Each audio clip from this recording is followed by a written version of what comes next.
Chers amis, nous vivons en ce moment une expérience bien particulière. La récente épidémie de grippe chinoise provoque un arrêt brutal de notre société, de notre vie quotidienne, de nos relations habituelles. Pourquoi? Parce qu'elle est porteuse du plus redoutable adversaire auquel l'homme ait jamais été confronté, notre sœur la mort, comme disait notre frère Saint François d'Assise. Elle vient comme un lion qui rugit à la recherche de sa proie, dit la première épître de Pierre. Vous savez qu'en 1348, la grande peste causa la mort de près d'un tiers des Européens et fut perçue comme le passage d'un cavalier de l'Apocalypse. Jamais plus rien ne fut pareil après. Dieu merci, nous n'en sommes pas encore là. Les jeunes, à peine effleurés par le virus, n'ont pas peur de la mort. Ils sont dans l'insouciance de la jeunesse. Mais d'autres sont confrontés à cette réalité brusque. Notre société s'arrête comme une famille lorsque soudain il faut entourer celui qui partage ses derniers instants de vie terrestre.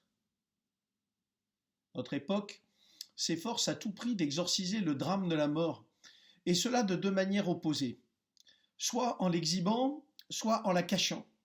D'abord, on exhibe la mort partout, sur les écrans d'ordinateur, dans les images médiatiques, dans les films, plein de violence, plein de sang. On n'a jamais vu des choses aussi incroyables qu'aujourd'hui. Mais ce n'est qu'une représentation virtuelle. Par contre, quand la mort nous frappe vraiment, alors on s'efforce de la camoufler jusque dans ses expressions.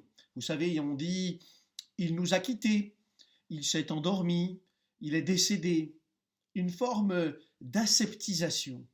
Jusqu'à présent, le mourant partait entouré de sa famille, de ses proches, dans son lieu de vie familier, très souvent.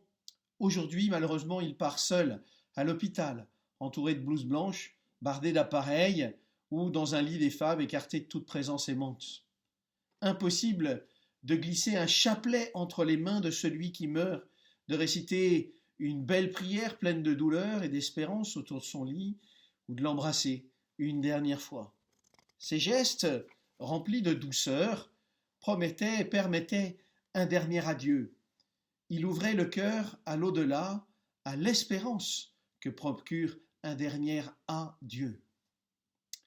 Mais nous sommes invités à dépasser cette réalité si violente et dire que l'expérience fondamentale de la vie humaine est aussi celle de l'espérance. Le propre de l'homme, c'est de n'être jamais habitué et de ne s'être jamais habitué à mourir. La première question qui nous vient toujours est « pourquoi ?» Et cette question nous montre bien combien la mort ne nous est pas naturelle. Nous avons appris en classe que l'humanité est née avec l'apparition des tombes et avec la prière pour les morts. L'animal, lui, effectivement, n'enterre pas ses morts. Mais l'homme garde bien précieuse leur mémoire et leur nom. Il espère pour eux la vie éternelle. La mort touche notre nature blessée par le péché, mais elle ne nous est pas naturelle. Nous n'avons pas été créés pour la mort, c'est une des affirmations les plus essentielles de notre foi. Nous avons été créés pour la vie et pour la vie éternelle. Dieu lui-même est sans idée du mal, sans idée de la mort. Dieu est vie. Il n'a pas fait la mort, dit le livre de la sagesse. Il ne prend aucun plaisir à la mort des vivants. Il a créé toutes choses pour la vie éternelle. Nous sentons bien que la mort ne nous correspond pas.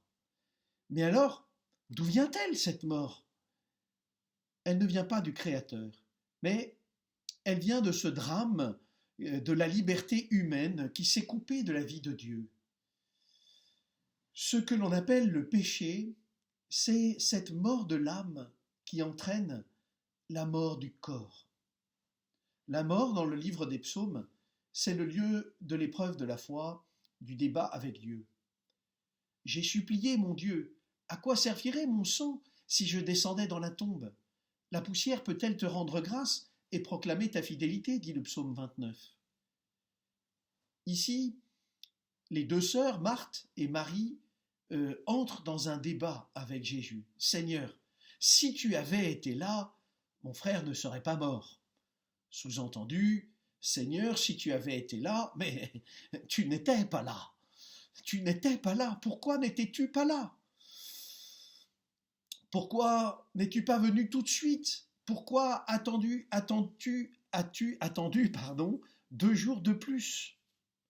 Oui, Dieu est-il là ou n'est-il pas là face à la mort des hommes, face au drame épouvantable de la mort d'un enfant, d'un conjoint, d'une mère?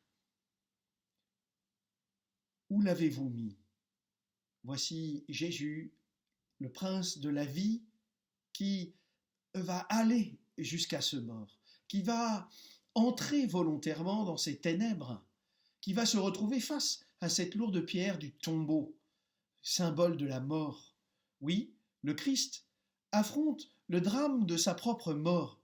Il voit en Lazare l'annonce de sa passion. Et voilà pourquoi il se trouble et il pleure. Ce sont ces mêmes expressions qui reviendront au Jardin des Oliviers, à Gethsémani, où Jésus livrera ce combat dans son agonie. Le trouble du Christ, c'est celui de Dieu face à la mort, celui du Créateur face à la décréation du péché. Mais pour que Jésus soit la résurrection, il faut encore qu'il meure. Si le grain tombé en terre ne meurt pas, il reste seul, mais s'il meurt, il porte beaucoup de fruits, dit Jésus en Saint Jean. L'espérance chrétienne, c'est toujours une espérance des profondeurs jaillie du dedans de la mort. Des profondeurs, je crie vers toi, Seigneur, Seigneur, écoute mon appel, que ton oreille se fasse attentive au cri de ma prière, clame le psaume 129.